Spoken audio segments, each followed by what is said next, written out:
नमस्कार साथियों, हमारे योगी टेक चैनल पर आपका स्वागत है। आज हम बात करने जा रहे हैं एसएमपीएस फ्लक्चुएशन के बारे में कि एसएमपीएस का जो सर्किट डायग्राम है वो किस तरह से, एसएमपीएस एक्चुअली में होता क्या है कि फ्लक्चुएट करने लगता है, कभी वोल्टेज आता है कभी जाता है, इस तरह का।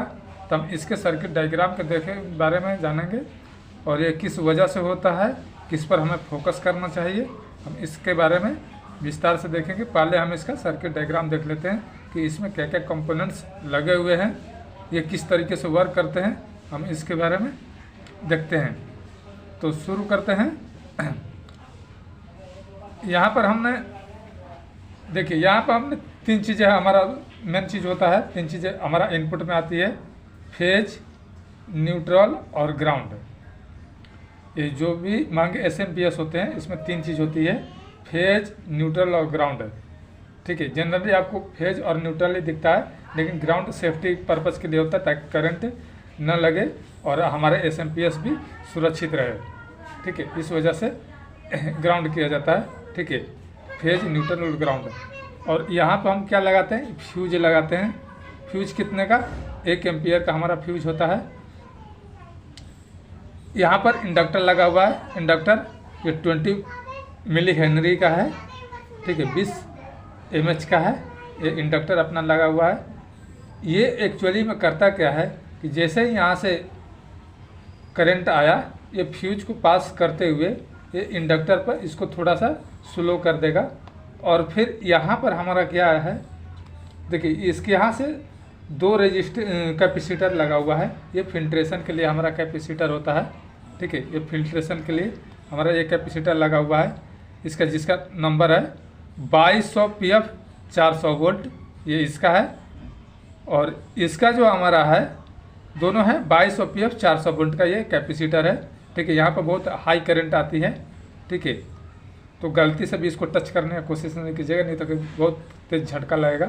ठीक है, और यहाँ पर देखिए, यहाँ पर एक और सेरामिक कैपेसिटर लगा हुआ है। ये कितना है, 0.1 माइक्रोफराड और 250 वोल्ट की, 0.1 माइक्रोफराड 250 वोल्ट की है। और ये अपना ब्रिज रेक्टिफायर लगा हुआ है। ब्रिज रेक्टिफायर का काम क्या होता है, यहाँ से जैसे ही एसी आया, एसी को डीसी में हमारा कन्वर्ट कर दिया। ठीक है, एसी को डीसी में कन्वर्ट कर दिया। ठीक है, ये ब्रिज रेक्टिफायर है। ब्रिज रेक्टिफायर किससे बना होता है, IN 4007 डायोड से। किससे बना होता है, IN 4007 डायोड से ब्रिज रेक्टिफायर बना होता है। ठीक है, अब यहाँ पर हम देखते हैं, यहाँ पर भी कैपेसिटर लगा हुआ है, 447 माइक्रोफराड है और 400 वोल्ट की। ठीक है, क्योंकि यहाँ तक हमारा एसी है, लेकिन ब्रिज रेक्टिफायर क्या है, इसको डीसी में कन्वर्ट कर दिया। इसको फिल्ट्रेशन के लिए कैपेसिटर लगा दिया गया है, 47 माइक्रोफराड 400 वोल्ट की। ठीक है, देखिए ये पार्ट और ये पार्ट दोनों अलग अलग है, तो हम दोनों को अलग करेंगे। इसको प्राइमरी सेशन बोलते हैं और इसको सेकेंडरी सेशन। तो पहले हम प्राइमरी की बात कर लेते हैं, फिर हम सेकेंडरी के बारे में बात करेंगे। तो यहाँ से हमारा जो पावर आ रहा है, हमारा डीसी पावर, देखिए यहाँ से जो हमारा डीसी पावर आ रहा है, यहाँ पर ट्रांसफार्मर लगा हुआ है। ठीक है, ये ट्रांसफार्मर के ये प्राइमरी पार्ट्स है, ये दोनों हमारा प्राइमरी पार्ट्स है और ये हमारा क्या है, सेकेंडरी है। ठीक है, तो हम पहले प्राइमरी के बारे में बात करते हैं। देखिए अब यहाँ पर देखिए एक और आईसी लगा हुआ है। आईसी हमारा कौन सा है, MIC 38HC43BN, ये हमारा आईसी है। ठीक है, ये हमारा किस तरह से कनेक्टेड है, हम इसके बारे में देखते हैं। पिन नंबर 1 के साथ हमारा क्या है, 1.2 किलो ओम की रेजिस्टेंस लगा हुआ है। और ये हमारा क्या है, फोटो डायोड है, सॉरी ये फोटो डायोड है। तो फोटो डायोड ये कैसे है, ये PC 817 वाली है फोटो डायोड। ठीक है, ये इनबिल्ट होता है PC 817। देखिए कुछ डायग्राम यहाँ पर है, ये फोटो डायोड के PC 817, और कुछ हमारा जो है ये यहाँ पर है हमारा PC 817। ठीक है, ये चूँकि हम एक पेज में ये एक जगह नहीं बन सकता था, इस वजह से हमें इस तरीके से बनाना पड़ा। ये दोनों का अलग अलग है। ठीक है, PC 817। अब यहाँ पर हमारा होता क्या है, जो पिन नंबर 2 है, ये भी पिन नंबर 1 के साथ ही कनेक्टेड है, लेकिन इसके नीचे में 1.2 किलो ओम की रेजिस्टेंस है और उसके साथ में हमारा क्या है, ग्राउंड है।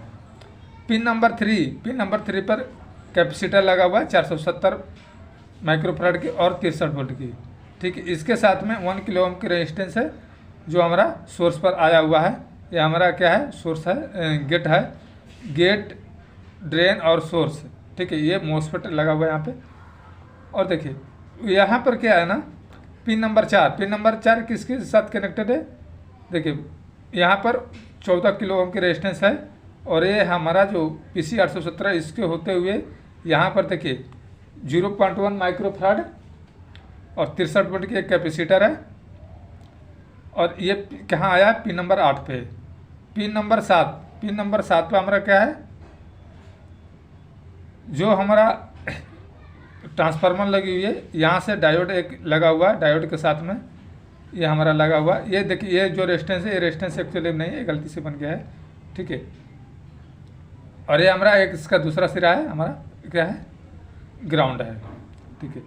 और यहाँ पर क्या हमारा जीनर लगा हुआ है, 18 वोल्ट की जीनर है और ये 0.1 माइक्रोफैराड 63 वोल्ट की कैपेसिटर लगी हुई है। यहाँ से इसकी वैल्यू भी हम जब भी जो है ना, इसकी जब जीनर हमारा वोल्टेज हमारा कम इसका ख़राब हो जाता है तो उस समय भी हमारा जो SMPS है फ्लक्चुएट करने लगता है, तो हम इस पर भी काफ़ी ध्यान देते हैं, ठीक है। और ये जो हमारा कैपेसिटर लगी हुई है ना 0.1 माइक्रोफैराड 63 वोल्ट की, इस पर भी हम देखें, ये भी हमारा अगर लो हो जाता है तो अब भी हमारा ये फ्लक्चुएट करने लगेगा, ठीक है। ये जितने भी कैपेसिटर लगे हुए हैं 22 माइक्रोफैराड 25 वोल्ट की, इसको भी हम यहाँ से देख लेंगे। जो हमारा गेट है उसको भी हम देख लेंगे, एक बार चेक कर लेंगे स्टेप बाई स्टेप, ठीक है। इसके साथ में जो हमारा PC 817 है, इसको भी हम देखेंगे कि ये करंट पास कर रहा है कि नहीं। फोटो डायोड इसके अंदर होता है हमारा, ये पास कर रहा है या नहीं कर रहा है, तो हम इसकी वजह से भी फ्लक्चुएट होने लगता है SMPS, ठीक है।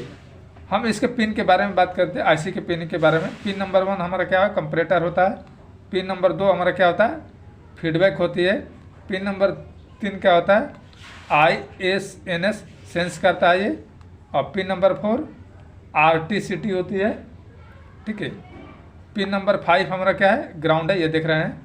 पिन नंबर 6 आउट होती है, ये आउट होकर कहाँ जाता है, ये गेट पर जाता है। गेट पर कैसे जाता है, 10 किलो ओम के रेजिस्टेंस के साथ में। और पिन नंबर 8 हमारा जो है रेफरेंस है, क्या है, कौन सा रेफरेंस है, वोल्टेज का, वोल्टेज रेफरेंस है पिन नंबर 8। तो ये पिन के बारे में हमने डिटेल्स यहाँ पर मैंने मेंशन किया हुआ है, आप लोग देख सकते हैं, ध्यान से देखिए, ये इस तरीके से हमारा है मेंशन किया हुआ, ठीक है। अब इसके बारे में देखते हैं, ये तो हमारा प्राइमरी का पार्ट हो गया। प्राइमरी में देखिए यहाँ पर एक और चीज़ लगी हुई है, हमारा जो हमारा गेट ड्रेन है और सोर्स है, इसके पैरेलल में एक कैपेसिटर लगा हुआ है, कितना, 100 माइक्रोफैराड और 1 किलो वोल्ट की, ठीक है। ये सभी क्या है, सेरामिक कैपेसिटर है।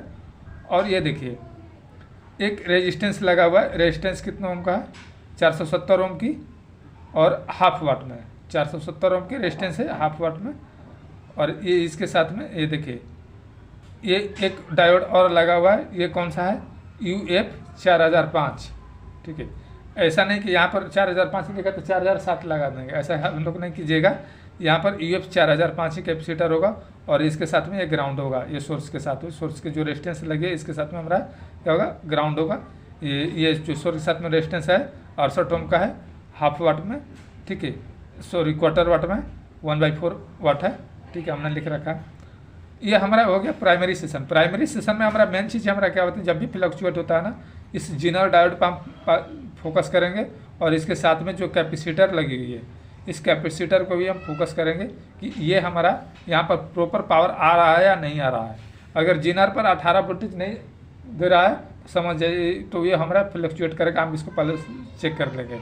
इसके साथ में जो हमारा PC 817 लगा हुआ है, ऑप्टो कपलर जिसको बोलते हैं, ऑप्टो कपलर, तो इसको भी हम चेक कर लेंगे कि हमारा उधर से पावर सप्लाई आ रहा है या नहीं आ रहा है। इसके चलते भी हमारा क्या होता है, फ्लक्चुएट होता है, ये भी हमारा इसकी वजह से भी।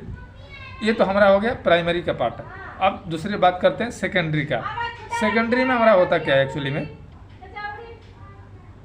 ये देखिए सेकेंडरी कॉइल में हमारा होता क्या है, ये देखिए ये आपका डायोड लगा हुआ है, ये कितना है, ये जीना डायोड है एक्चुअली में, ये कितना है 12CTQ045, ये इसका नंबर है 12CTQ045, यानी 12CTQ045 इसका नंबर है। ठीक है, यहाँ पर 4007 नहीं चलेगा। ठीक है, और यहाँ पर फिर एक इंडक्टर लगा हुआ है 5 हेनरी का, 5 माइक्रो हेनरी का ये इंडक्टर कॉइल लगा हुआ है यहाँ पर, और इसके पैरेलल में हमारा एक कैपेसिटर लगा हुआ है 1200 माइक्रोफैराड और 10 वोल्ट की। यहाँ पर गलती से भी टच नहीं करें, नहीं तो बहुत हाई करंट होता है यहाँ पे। ठीक है, इसके साथ में एक और कैपेसिटर यहाँ पर लगा हुआ है, इसके साथ में 220 माइक्रोफैराड और 10 वोल्ट की, और ये रेजिस्टेंस है 200 ओम की। और यहाँ पर हमारा क्या होता है 5 वोल्ट का आउटपुट होता है, कितना 12 एम्पियर में। ठीक है, 12 एम्पियर में होता है। और देखिए ये रिटर्न चला जाता है पिन नंबर 4 पर। देखिए हम इस जो नंबरिंग देख रहे हैं ना 1 2 3 4, ये 4 5, इसको हम देखेंगे कैसे करते हैं। ये रिटर्न कहाँ जाता है, देखिए 47 ओम की 47.5, ये हमारा क्या है ना, ये जो हमारा पार्ट्स है PC 817 का, ये सभी उसी का पार्ट्स है हमारा। ठीक है, ये कैपेसिटर लगा हुआ 3000 PF 50 वोल्ट के। ठीक है, ये सब इससे मेरा सेरामिक कैपेसिटर है। और ये हमारा एक रेजिस्टेंस लगा हुआ 47.5 किलो ओम की, और ये कैपेसिटर जो लगा हुआ 1000 PF 50 वोल्ट की। और ये हमारा ये जीनर लगा हुआ है, ये जीनर नहीं है एक्चुअली में TL है 431, TL 431 है ये, और दूसरा सिरा हमारा क्या है ग्राउंड है। ठीक है, इस यहाँ भी रेजिस्टेंस लगा हुआ है, ये है रेजिस्टेंस का हमने नंबर भूल गया, रेजिस्टेंस देख लीजिएगा यहाँ पर। ठीक है, हम इसको पहले क्या क्या पार्ट्स को चेक करते हैं सबसे पहले, उसके बारे में नंबर मैंने दे रखा है उसको देखते हैं। फर्स्ट नंबर पर हम यहाँ पर पावर सप्लाई देख लेंगे कि हमारा DC में पावर सप्लाई कितना आ रहा है, क्योंकि AC के बाद में ये ब्रिज रेक्टिफायर है, इसको चेक कर लेंगे। सेकंड में हम जीनर के साथ में हम कैपेसिटर को चेक करेंगे, सेकंड नंबर पर हमने दे रखा है। ठीक है, थर्ड नंबर में जो हमारा मॉसफेट लगा हुआ गेट ड्रेन और सोर्स है, इसके रेजिस्टेंस को हम चेक कर लेंगे, ताकि इसका वैल्यू तो हमारा लो नहीं हुआ है, इसको हम चेक कर लेंगे। ठीक है, इसके वजह से भी हमारा जो है फ्लक्चुएट करने लगता है 3 नंबर पे। 4 नंबर पे हमारा इस कैपेसिटर को चेक कर लेंगे। ठीक है, 4 नंबर पे इस कैपेसिटर को हम चेक कर लेंगे कि कैपेसिटर की वैल्यू अब तो हमारा लो नहीं हुआ है, इसके वजह से भी हमारा SMPS जो है फ्लक्चुएट करता है। और 5 नंबर पे ये PC 817 को चेक कर लेंगे, इसके वजह से भी अगर पावर नहीं आएगा या इसके अंदर जो फोटो डायोड लगे होते हैं ये काम नहीं कर रहा हो, तो इसके वजह से भी हमारा ये फ्लक्चुएट करेगा, क्योंकि वहाँ पर current pass voltage current pass नहीं कर पाएगा, इसकी वजह से भी। ये 5 नंबर हो गया। और छठा नंबर हम गेट को देख लेंगे। गेट भैया 10 किलो ओम की 10 ओम की जो रेजिस्टेंस लगी हुई है, जो IC के साथ पिन नंबर 6 के आउटपुट है, ये IC और दे रहा है कि नहीं, हम इसको भी चेक कर लेंगे एक बार। ठीक है, तो ये हमने नंबरिंग दे रखा है किस तरह से चेक करने हैं। 1 नंबर इसको चेक कर लेंगे ब्रिज रेक्टिफायर के बाद में DC पे। 2 नंबर पर जीना डायोड के साथ में देख लेंगे 18 वोल्ट आ रहा है कि नहीं इसके कैपेसिटर को। 3 नंबर पर सोर्स के रेजिस्टेंस पर। और हमारा 4 नंबर पर ये दोनों कैपेसिटर को चेक कर लेंगे। और 5 नंबर पर PC 817 को। और छठा नंबर पर हम गेट को चेक कर लेंगे। इससे हमारा क्या होगा, जो SMPS है हमारा, ये पूरी तरह से सॉल्व हो जाएगा। ठीक है, तो ये हमारा छोटा सा प्रयास था, और अगले वीडियो में कुछ और चीज़ पर हम देखेंगे। ठीक है, तब तक के धन्यवाद, थैंक यू।